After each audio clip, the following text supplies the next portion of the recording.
ദൈവത്തിൻ്റെ അതിധന്യമായ നാമം വാഴ്ത്തപ്പെടുമാറാകട്ടെ. ദൈവസഭ എന്ന വിഷയത്തോടുള്ള ബന്ധത്തിൽ യേശുക്രിസ്തു ദൈവം, അവിടുന്ന് ആദ്യനും അന്ത്യനും, അവിടുന്ന് തുടക്കവും ഒടുക്കവും, ആ വിഷയമാണ് ഇവിടെ വിചിന്തനം ചെയ്യാൻ കർത്താവ് ആഗ്രഹിക്കുന്നത്. മത്തായി എഴുതിയ സുവിശേഷം 16-ാമത്തെ അധ്യായം 15, 16, 17 വാക്യങ്ങൾ.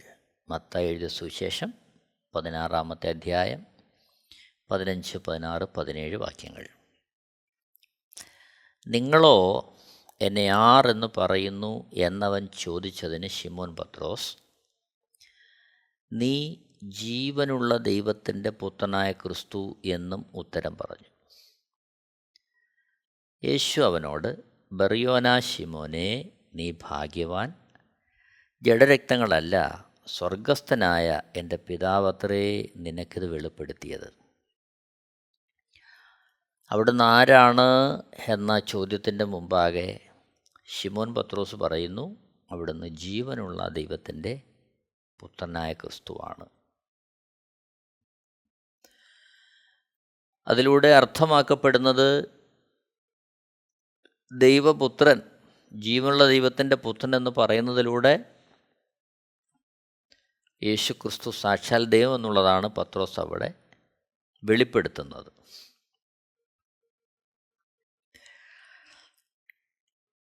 യേശുക്രിസ്തു ആദ്യനും അന്ത്യനുമാണ്. അവിടുന്ന് തുടക്കവും ഒടുക്കവുമാണ്.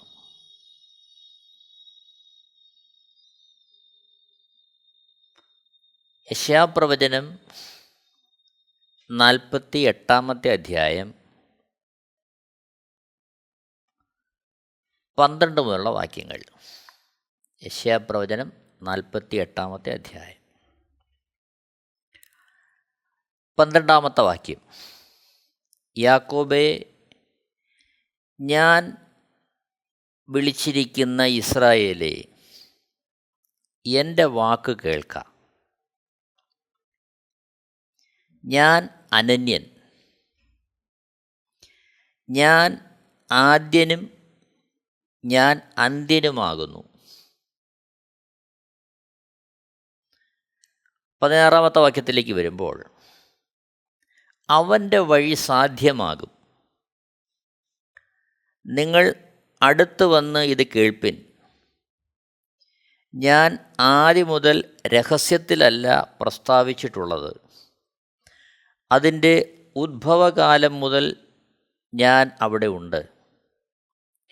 ഇപ്പോഴോ യഹോവയായ കർത്താവ് എന്നെയും തൻ്റെ ആത്മാവിനെയും അയച്ചിരിക്കുന്നു. 17-ാമത്തെ വാക്യം. ഇസ്രായേലിൻ്റെ പരിശുദ്ധനും നിൻ്റെ വീണ്ടെടുപ്പുകാരനുമായ യഹോവ ഇപ്രകാരം അരുളി ചെയ്യുന്നു, ശുഭകരമായി പ്രവർത്തിപ്പാൻ നിന്നെ അഭ്യസിപ്പിക്കുകയും നീ പോകേണ്ടുന്ന വഴിയിൽ നിന്നെ നടത്തുകയും ചെയ്യുന്ന നിൻ്റെ ദൈവമായ യഹോവ ഞാൻ തന്നെ. ഇവിടെ ദൈവത്തിൻ്റെ അപ്രമേയത്വത്തെക്കുറിച്ച്, ദൈവത്തിൻ്റെ നടത്തിപ്പിനെക്കുറിച്ച്, സർവാധിപത്യത്തെക്കുറിച്ച് ഈ വചനങ്ങളിൽ നമ്മൾ കാണുകയാണ്. ഇവിടെ സൃഷ്ടാവായ ദൈവം പറയുന്നു, യെശയ്യാവ് 48:12, ഞാൻ അനന്യൻ, ഞാൻ ആദ്യനും ഞാൻ അന്ത്യനുമാകുന്നു. അതായത് മറ്റൊരാൾക്കും പകരം വയ്ക്കാൻ കഴിയാത്തവൻ, അതേസമയം തുടക്കവും ഒടുക്കവും അന്തമില്ലാത്തവൻ. അപ്പോൾ അതാണ് ദൈവം ഇവിടെ അവിടത്തെക്കുറിച്ച് വെളിപ്പെടുത്തുന്നത്. യെശയ്യാപ്രവചനം 44-ാമത്തെ അധ്യായം 6-ാമത്തെ വാക്യം. യെശയ്യാവ് 44:6. ഇസ്രായേലിൻ്റെ രാജാവായ യഹോവ അവൻ്റെ വീണ്ടെടുപ്പുകാരനായ സൈന്യങ്ങളുടെ യഹോവ ഇപ്രകാരം അരുളി ചെയ്യുന്നു: ഞാൻ ആദ്യനും അന്ത്യനുമാകുന്നു, ഞാനല്ലാതെ ഒരു ദൈവവുമില്ല. അപ്പോൾ ഇവിടെ ദൈവത്തിൻ്റെ ആ ഏകത്വത്തെ അവിടുന്ന് വെളിപ്പെടുത്തുകയാണ്. ഞാനല്ലാതെ ഒരു ദൈവവുമില്ല. അതേസമയം അവിടുന്ന് ആദ്യനാണ്, അന്ത്യനാണ്, തുടക്കവും ഒടുക്കവും അവിടുന്നാണ്. അതായത് സകലവും അവിടുത്തെ പരിധിക്കുള്ളിലാണ്. എന്നാൽ യേശുക്രിസ്തുവിനുള്ള ബന്ധത്തിലും ഇതേ പദങ്ങൾ ഉപയോഗിച്ചിരിക്കുന്നതായിട്ട് നമുക്ക് കാണാം. യോഹന്നാൻ എഴുതിയ സുവിശേഷം 8-ാമത്തെ അധ്യായം 58-ാമത്തെ വാക്യം. യോഹന്നാൻ എഴുതിയ സുവിശേഷം 8-ാമത്തെ അധ്യായം 58-ാമത്തെ വാക്യം.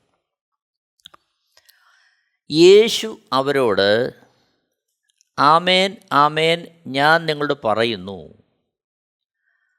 അബ്രഹാം ജനിച്ചതിന് മുമ്പേ ഞാനുണ്ട് എന്ന് പറഞ്ഞു. അപ്പോൾ യേശുക്രിസ്തു പറയുകയാണ്, അബ്രഹാം ജനിച്ചതിന് മുമ്പേ അവിടുന്നുണ്ട്.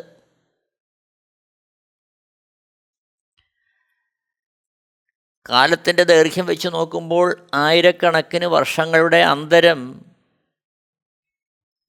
യേശുക്രിസ്തുവിൻ്റെ ഭൂമിയിലെ വരവിനും അബ്രഹാമിൻ്റെ ജനനത്തിനും ഇടയ്ക്കുണ്ടെങ്കിലും യേശുക്രിസ്തു ഇവിടെ പറയുന്നു, അബ്രഹാം ജനിച്ചതിന് മുമ്പേ ഞാനുണ്ട്. വെളിപ്പാട് പുസ്തകം 1-ാമത്തെ അധ്യായം 4, 8, 17, 18 വാക്യങ്ങൾ. 4-ാമത്തെ വാക്യം: യോഹന്നാൻ ആസ്യയിലെ 7 സഭകൾക്കും എഴുതുന്നത്, ഇരിക്കുന്നവനും ഇരുന്നവനും വരുന്നവനുമായവങ്കൽ നിന്നും. 8-ാമത്തെ വാക്യത്തിലേക്ക് വരുമ്പോൾ, ഞാൻ ആൽഫയും ഒമേഗയുമാകുന്നു എന്ന് ഇരിക്കുന്നവനും ഇരുന്നവനും വരുന്നവനുമായി സർവശക്തിയുള്ള ദൈവമായ കർത്താവ് അരുളി ചെയ്യുന്നു. എന്നാൽ 17-ാമത്തെ വാക്യത്തിലേക്ക് വരുമ്പോൾ, യേശുക്രിസ്തുവിൻ്റെ തേജോമയമായ രൂപം വെളിപ്പാടിൽ കണ്ട യോഹന്നാൻ രേഖപ്പെടുത്തുന്നു. 17-ാമത്തെ വാക്യം: അവനെ കണ്ടിട്ട് ഞാൻ മരിച്ചവനെ പോലെ അവൻ്റെ കാൽക്കൽ വീണു. അവൻ വലം കൈ എൻ്റെ മേൽ വെച്ചു. ഭയപ്പെടേണ്ട, ഞാൻ ആദ്യനും അന്ത്യനും ജീവനുള്ളവനുമാകുന്നു. യേശുക്രിസ്തു ഉദ്ധരിക്കുക അവിടെ. അപ്പോൾ തുടക്കവും ഒടുക്കവും അതുതന്നെയാണ് ആൽഫ ഒമേഗ എന്ന ഗ്രീക്ക് വാക്കുകൾ കൊണ്ട് അർത്ഥമാക്കുന്നത്. അപ്പോൾ യേശുക്രിസ്തുവിനെ കുറിച്ച് യോഹന്നാൻ പറയുന്നു, യേശുക്രിസ്തുവിൻ്റെ വെളിപ്പാട് ദൂതൻ കാട്ടിക്കൊടുക്കുന്നതിൽ യോഹന്നാൻ ഇവിടെ രേഖപ്പെടുത്തുന്നു, അവനെ കണ്ടിട്ട് ഞാൻ മരിച്ചവനെ പോലെ അവൻ്റെ കാൽക്കൽ വീണു. അവൻ വലം കൈ എൻ്റെ മേൽ വെച്ചു. ഭയപ്പെടേണ്ട, ഞാൻ ആദ്യനും അന്ത്യനും ജീവനുള്ളവനുമാകുന്നു. ഇത് ഉയർത്തെഴുന്നേറ്റ യേശുക്രിസ്തുവിൻ്റെ ആ തേജോമയമായ രൂപം കാണുമ്പോൾ യോഹന്നാന് നേരിടുന്നൊരനുഭവമാണത്. 18-ാമത്തെ വാക്യത്തിൽ ഉയർത്തെഴുന്നേറ്റ യേശുക്രിസ്തു പറയുന്നു, ഞാൻ മരിച്ചവനായിരുന്നു, എന്നാൽ ഇതാ എന്നേക്കും ജീവിച്ചിരിക്കുന്നു. മരണത്തിൻ്റെയും പാതാളത്തിൻ്റെയും താക്കോൽ എൻ്റെ കൈവശമുണ്ട്. മരണത്തിൻ്റെയും പാതാളത്തിൻ്റെയും താക്കോൽ എൻ്റെ കൈവശമുണ്ട്. ഇവിടെ സർവാധിപത്യത്തെ, സൃഷ്ടിയുടെ അധികാരത്തിൻ്റെ ഒക്കെ വെളിപ്പെടുത്തലാണ് നമ്മളവിടെ കാണുന്നത്. നോക്കണം, വെളിപ്പാട് പുസ്തകം 1-ാമത്തെ അധ്യായം 1-ാമത്തെ വാക്യം. വെളിപ്പാട് പുസ്തകം 1-ാമത്തെ അധ്യായം 1-ാമത്തെ വാക്യം. യേശുക്രിസ്തുവിൻ്റെ വെളിപ്പാട് വേഗത്തിൽ സംഭവിപ്പാനുള്ളത് തൻ്റെ ദാസന്മാരെ കാണിക്കേണ്ടതിന് ദൈവം അതവന് കൊടുത്തു. അവൻ അത് തൻ്റെ ദൂതൻ മുഖാന്തരം അയച്ച് തൻ്റെ ദാസനായ യോഹന്നാന് പ്രദർശിപ്പിച്ചു.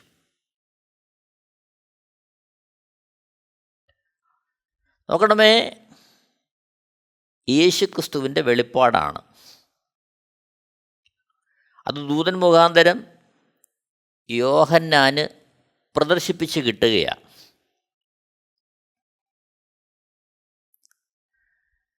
വെളിപ്പാട് പുസ്തകം 22-ാമത്തെ അധ്യായം 10 മുതൽ 13 വാക്യങ്ങൾ വായിക്കുമ്പോൾ, വെളിപ്പാട് പുസ്തകം 22-ാമത്തെ അധ്യായം 10 മുതൽ 13 വരെ. അവൻ പിന്നെയും എന്നോട് പറഞ്ഞത്, സമയം അടുത്തിരിക്കയാൽ ഈ പുസ്തകത്തിലെ പ്രവചനം മുദ്രയിടരുത്. അനീതി ചെയ്യുന്നവൻ ഇനിയും അനീതി ചെയ്യട്ടെ, അഴുക്കുള്ളവൻ ഇനിയും അഴുക്കാകട്ടെ, നീതിമാൻ ഇനിയും നീതി ചെയ്യട്ടെ, വിശുദ്ധൻ ഇനിയും തന്നെ വിശുദ്ധീകരിക്കട്ടെ. 12-ാമത്തെ വാക്യം. ഇതാ ഞാൻ വേഗം വരുന്നു, ഓരോരുത്തനും അവനവൻ്റെ പ്രവൃത്തിക്ക് തക്കവണ്ണം കൊടുപ്പാൻ പ്രതിഫലം എൻ്റെ പക്കലുണ്ട്. 13-ാമത്തെ വാക്യം. ഞാൻ ആൽഫയും ഒമേഗയും, ഒന്നാമനും ഒടുക്കത്തവനും ആദിയും അന്തവുമാകുന്നു. ശ്രദ്ധിക്കണേ, ഇവിടെ യേശുക്രിസ്തു പറയുന്നു, ഞാൻ ആൽഫയും ഒമേഗയും ഒന്നാമനും ഒടുക്കത്തവനും ആദിയും അന്തവുമാകുന്നു. അപ്പോൾ സൃഷ്ടാവായ യഹോവയായ ദൈവം ആദിയും അന്തവും എന്ന് പറഞ്ഞിരിക്കുന്നു, തുടക്കവും ഒടുക്കവും എന്ന് പറഞ്ഞിരിക്കുന്നു, ആൽഫയും ഒമേഗയും എന്ന് പറഞ്ഞിരിക്കുന്നു. ഇവിടെ ഇതാ ഓരോരുത്തരും അവനവൻ്റെ പ്രവൃത്തിക്ക് തക്കവണ്ണം പ്രതിഫലം കൊടുപ്പാൻ യോഗ്യനായവൻ പറയുന്നു, ഞാൻ ആൽഫയും ഒമേഗയും ഒന്നാമനും ഒടുക്കത്തവനും ആദിയും അന്തവുമാകുന്നു. വെളിപ്പാട് പുസ്തകം 22-ാമത്തെ അധ്യായം 13-ാമത്തെ വാക്യം. അപ്പോൾ പ്രതിഫലം കൊടുക്കുന്നവനാണിത് പറയുന്നത്. ആരാണ് പ്രതിഫലം കൊടുക്കുന്നത്? വെളിപ്പാട് പുസ്തകം 22-ാമത്തെ അധ്യായം അതിൻ്റെ 12-ാമത്തെ വാക്യം. ഇതാ ഞാൻ വേഗം വരുന്നു, ഓരോരുത്തനും അവനവൻ്റെ പ്രവൃത്തിക്ക് തക്കവണ്ണം കൊടുപ്പാൻ പ്രതിഫലം എൻ്റെ പക്കലുണ്ട്. ഇതാരാണ് പ്രതിഫലം കൊടുക്കുന്നത്? പ്രതിഫലം കൊടുക്കുന്നത്, ന്യായം വിധിക്കുന്നത് യേശുക്രിസ്തുവാണ്. അപ്പോൾ ആ യേശുക്രിസ്തുവാണ് വെളിപ്പാട് പുസ്തകം 22-ാമത്തെ അധ്യായം 13-ാമത്തെ വാക്യത്തിൽ പറയുന്ന ഞാൻ. ആ ഞാൻ ആരാണ്? ഞാൻ ആൽഫയും ഒമേഗയും ഒന്നാമനും ഒടുക്കത്തവനും ആദിയും അന്തവും. അപ്പോൾ സർവവും യേശുക്രിസ്തുവിൽ ഒതുങ്ങി നിൽക്കുകയാണ്. അതായത് പിതാവായ ദൈവത്തിൻ്റെ അസ്തിത്വവും യേശുക്രിസ്തുവിൻ്റെ അസ്തിത്വവും ഒന്നാണ്. പ്രതിഫലം കൊടുക്കുന്നത് ആരാണ്? യേശുക്രിസ്തു. ന്യായം വിധിക്കുന്നത് ആരാണ്? യേശുക്രിസ്തു. അവിടുന്നാണ് ആൽഫയും ഒമേഗയും, ഒന്നാമനും ഒടുക്കത്തവനും, ആദിയും അന്തവും. യോഹന്നാൻ എഴുതിയ സുവിശേഷം 5-ാമത്തെ അധ്യായം 22 മുതൽ 29 വരെയുള്ള വാക്യങ്ങൾ. യോഹന്നാൻ എഴുതിയ സുവിശേഷം 5-ാമത്തെ അധ്യായം 22 മുതൽ 29 വരെയുള്ള വാക്യങ്ങൾ. എല്ലാവരും പിതാവിനെ ബഹുമാനിക്കുന്നത് പോലെ പുത്രനെയും ബഹുമാനിക്കേണ്ടതിന് പിതാവ് ആരെയും ന്യായം വിധിക്കാതെ ന്യായവിധിയെല്ലാം പുത്രന് കൊടുത്തിരിക്കുന്നു. പുത്രനെ ബഹുമാനിക്കാത്തവൻ അവനെ അയച്ച പിതാവിനെയും ബഹുമാനിക്കുന്നില്ല.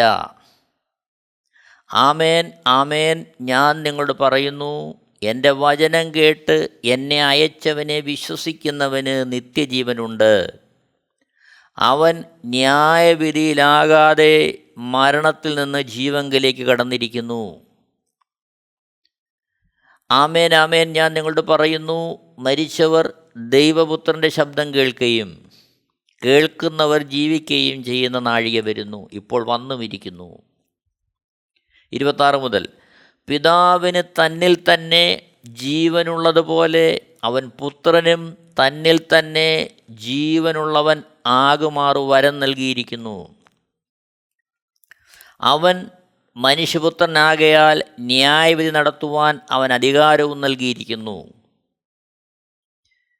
28 മുതൽ, ഇതിങ്കൽ ആശ്ചര്യപ്പെടരുത്, കല്ലറകളിലുള്ളവർ എല്ലാവരും അവൻ്റെ ശബ്ദം കേട്ട് നന്മ ചെയ്തവർ ജീവനായും തിന്മ ചെയ്തവർ ന്യായവിധിക്കായും പുനരുത്ഥാനം ചെയ്യുവാനുള്ള നാഴിക വരുന്നു. അപ്പോൾ ഇവിടെ ന്യായവിധി ആരെ ഏൽപ്പിച്ചിരിക്കുകയാ?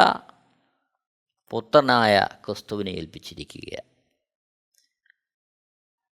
അത് മരിച്ച് മൺമറഞ്ഞു പോയവരെ പോലും കല്ലറകളിൽ നിന്ന് ഉയർത്തെഴുന്നേൽപ്പിച്ച് ചെയ്ത പ്രവൃത്തിക്ക് അടുത്ത ന്യായം വിധിക്കുന്ന, പ്രതിഫലം കൊടുക്കുന്ന ദൈവം. നോക്കണം, യോഹന്നാൻ 5:22, എല്ലാവരും പിതാവിനെ ബഹുമാനിക്കുന്നത് പോലെ പുത്രനെയും ബഹുമാനിക്കേണ്ടതിന് പിതാവ് ആരെയും ന്യായം വിധിക്കാതെ ന്യായവിധിയെല്ലാം പുത്രന് കൊടുത്തിരിക്കുന്നു. അപ്പോൾ ന്യായം വിധിക്കുന്നത് പുത്രനാണ്, പ്രവൃത്തിക്ക് തക്കവണ്ണം പകരം കൊടുക്കുന്നത് പുത്രനാണ്. ആ പുത്രനാണ് വെളിപ്പാട് പുസ്തകം 22-ാമത്തെ അധ്യായം 12-ാമത്തെ വാക്യത്തിൽ, ഇതാ ഞാൻ വേഗം വരുന്നു, ഓരോരുത്തരും അവനവൻ്റെ പ്രവൃത്തിക്ക് തക്കവണ്ണം കൊടുപ്പാൻ പ്രതിഫലം എൻ്റെ പക്കലുണ്ട്. അത് യേശുക്രിസ്തുവാണ്. ആ യേശുക്രിസ്തുവാണ് വെളിപ്പാട് പുസ്തകം 22:13, ഞാൻ ആൽഫയും ഒമേഗയും, ഒന്നാമനും ഒടുക്കത്തവനും, ആദിയും അന്തവുമാകുന്നു. അപ്പോൾ പ്രപഞ്ച സൃഷ്ടാവിൻ്റെ അതേ അസ്തിത്വം ഇവിടെ യേശുക്രിസ്തുവിൽ നമ്മൾ കാണുകയാണ്. 2 കൊരിന്ത്യർ 5-ാമത്തെ അധ്യായം 10-ാമത്തെ വാക്യം. 2 കൊരിന്ത്യർ 5:10, അവനവൻ ശരീരത്തിലിരിക്കുമ്പോൾ ചെയ്തത് നല്ലതാകിലും തീയതാകിലും അതിന് തക്കവണ്ണം പ്രാപിക്കേണ്ടതിന് നാം എല്ലാവരും ക്രിസ്തുവിൻ്റെ ന്യായാസനത്തിൻ്റെ മുമ്പാകെ വെളിപ്പെടേണ്ടതാകുന്നു. അപ്പോൾ ഇവിടെയും നമ്മൾ കാണുന്നു, ന്യായാസനത്തിൽ ന്യായം വിധിക്കുന്നത് ആരാണ്? യേശുക്രിസ്തു. അവനവൻ ശരീരത്തിലിരിക്കുമ്പോൾ ചെയ്തത് നല്ലതാകിലും തീയതാകിലും അതിന് തക്കവണ്ണം പ്രാപിക്കേണ്ടതിന് നാം എല്ലാവരും ക്രിസ്തുവിൻ്റെ ന്യായാസനത്തിൻ്റെ മുമ്പാകെ. ന്യായം വിധിക്കുന്നവൻ യേശുക്രിസ്തു. മത്തായി സുവിശേഷം 25-ാമത്തെ അധ്യായം 31 മുതൽ 46 വരെയുള്ള വാക്യങ്ങളിൽ വ്യത്യസ്തമായ അനുഭവങ്ങളിൽ ന്യായം വിധിക്കുന്നതിൻ്റെ വിവരണമുണ്ട്. മത്തായി എഴുതിയ സുവിശേഷം 25-ാമത്തെ അധ്യായം 31 മുതൽ 46 വരെയുള്ള വാക്യങ്ങൾ. അതിൽ 31 മുതൽ 33 വരെയുള്ള വാക്യങ്ങൾ, മനുഷ്യപുത്രൻ തൻ്റെ തേജസ്സോടെ സകല വിശുദ്ധന്മാരുമായി വരുമ്പോൾ അവൻ തൻ്റെ തേജസ്സിൻ്റെ സിംഹാസനത്തിലിരിക്കും. സകല ജാതികളെയും അവൻ്റെ മുമ്പിൽ കൂട്ടും. അവൻ അവരെ ഇടയൻ ചെമ്മരിയാടുകളെയും കോലാടുകളെയും തമ്മിൽ വേർതിരിക്കുന്നത് പോലെ വേർതിരിച്ച് ചെമ്മരിയാടുകളെ തൻ്റെ വലത്തും കോലാടുകളെ ഇടത്തും നിർത്തും. വേർതിരിച്ച് നിർത്തുകയാണ് സകല മനുഷ്യരെയും. 34-ാമത്തെ വാക്യം, രാജാവ് തൻ്റെ വലത്തുള്ളവരോട് അരുളി ചെയ്യും, എൻ്റെ പിതാവിനാൽ അനുഗ്രഹിക്കപ്പെട്ടവരെ വരുവിൻ, ലോകസ്ഥാപനം മുതൽ നിങ്ങൾക്കായി ഒരുക്കിയിരിക്കുന്ന രാജ്യം അവകാശമാക്കിക്കൊള്ളുവിൻ. അതെങ്ങനെയാണ് അനുഗ്രഹിക്കപ്പെട്ടതെന്ന് അവിടെ വിവരണമുണ്ട്. 40-ാമത്തെ വാക്യത്തിലേക്ക് വരുമ്പോൾ രാജാവ് അവരോട്, എൻ്റെ ഈ ഏറ്റവും ചെറിയ സഹോദരന്മാരിൽ ഒരുത്തന് നിങ്ങൾ ചെയ്തിടത്തോളം എല്ലാം എനിക്ക് ചെയ്തു എന്ന് ഞാൻ സത്യമായിട്ട് നിങ്ങളോട് പറയുന്നു എന്ന് അരുളി ചെയ്യും. അപ്പോൾ സഹോദരന്മാർക്ക് മറ്റുള്ളവർക്ക് ചെയ്യുന്നത് യേശുക്രിസ്തുവിനായിട്ട് ചെയ്യുന്നതായിട്ട് അവിടെ എണ്ണപ്പെടുകയാണ്. അതുകൊണ്ടാണ് എന്ത് ചെയ്യുന്നത്, അവരെ അനുഗ്രഹിക്കപ്പെട്ടവരെന്ന് വിളിച്ച് ലോകസ്ഥാപനം മുതൽ ഒരുക്കിയിരിക്കുന്ന രാജ്യം അവകാശമാക്കിക്കൊള്ളുവാൻ പറയുന്നത്. 41-ാമത്തെ വാക്യത്തിലേക്ക് വരുമ്പോൾ, പിന്നെ അവൻ ഇടത്തുള്ളവരോട്, ശപിക്കപ്പെട്ടവരെ, എന്നെ വിട്ട് പിശാചിനും അവൻ്റെ ദൂതന്മാർക്കും ഒരുക്കിയിരിക്കുന്ന നിത്യാഗ്നിയിലേക്ക് പോകുവിൻ. എന്തുകൊണ്ടാണ് അവിടെ പറയുന്നതെന്നോ ശേഷം വാക്യങ്ങളിൽ കാണുന്നു. അതിൻ്റെ സംക്ഷിപ്തം 45-ാമത്തെ വാക്യം, അവൻ അവരോട്, ഈ ഏറ്റവും ചെറിയവരിൽ ഒരുത്തന് നിങ്ങൾ ചെയ്യാഞ്ഞിടത്തോളമെല്ലാം എനിക്കാകുന്നു ചെയ്യാഞ്ഞത് എന്ന് ഞാൻ സത്യമായിട്ട് നിങ്ങളോട് പറയുന്നു എന്ന് ഉത്തരമരുളും. ഇവർ നിത്യദണ്ഡനത്തിലേക്കും നീതിമാന്മാർ നിത്യജീവങ്കിലേക്കും പോകും. അപ്പോൾ ഇവിടെ ഈ രീതിയിൽ ന്യായം വിധിക്കുവാൻ അധികാരമുള്ളവൻ മനുഷ്യപുത്രൻ യേശുക്രിസ്തു. അതാണ് നമ്മൾ 31-ാമത്തെ വാക്യത്തിൽ കാണുന്നത്. മത്തായി 25-31, 32, 33. മനുഷ്യപുത്രൻ തൻ്റെ തേജസ്സോടെ സകല വിശുദ്ധന്മാരുമായി വരുമ്പോൾ അവൻ തൻ്റെ തേജസ്സിൻ്റെ സിംഹാസനത്തിലിരിക്കും. സകല ജാതികളെയും അവൻ്റെ മുമ്പിൽ കൂട്ടും. അവൻ അവരെ ഇടയൻ ചെമ്മരിയാടുകളെയും കോലാടുകളെയും തമ്മിൽ വേർതിരിക്കുന്നത് പോലെ വേർതിരിച്ച് ചെമ്മരിയാടുകളെ തൻ്റെ വലത്തും കോലാടുകളെ ഇടത്തും നിർത്തും. അങ്ങനെ ന്യായം വിധിച്ച് അവരെ അതിൻ്റെ അനന്തരമായ ആ അവസ്ഥയിലേക്ക് അയക്കുന്നു. 46-ാമത്തെ വാക്യം, ഇവർ നിത്യദണ്ഡനത്തിലേക്കും നീതിമാന്മാർ നിത്യജീവങ്കിലേക്കും പോകും. അപ്പോൾ ന്യായം വിധിക്കുന്നത് യേശുക്രിസ്തു. ആ ന്യായം വിധിക്കുന്നവനാരാണ്? അവനാണ് ആൽഫയും ഒമേഗയും, ഒന്നാമനും ഒടുക്കത്തവനും ആദിയും അന്തവും. വെളിപ്പാട് പുസ്തകത്തിൻ്റെ 22-ാമത്തെ അധ്യായം 13-ാമത്തെ വാക്യം. വെളിപ്പാട് പുസ്തകം 20-ാമത്തെ അധ്യായം 11 മുതൽ 15 വരെയുള്ള വാക്യങ്ങൾ. വെളിപ്പാട് പുസ്തകം 20-ാമത്തെ അധ്യായം 11 മുതൽ 15 വരെ.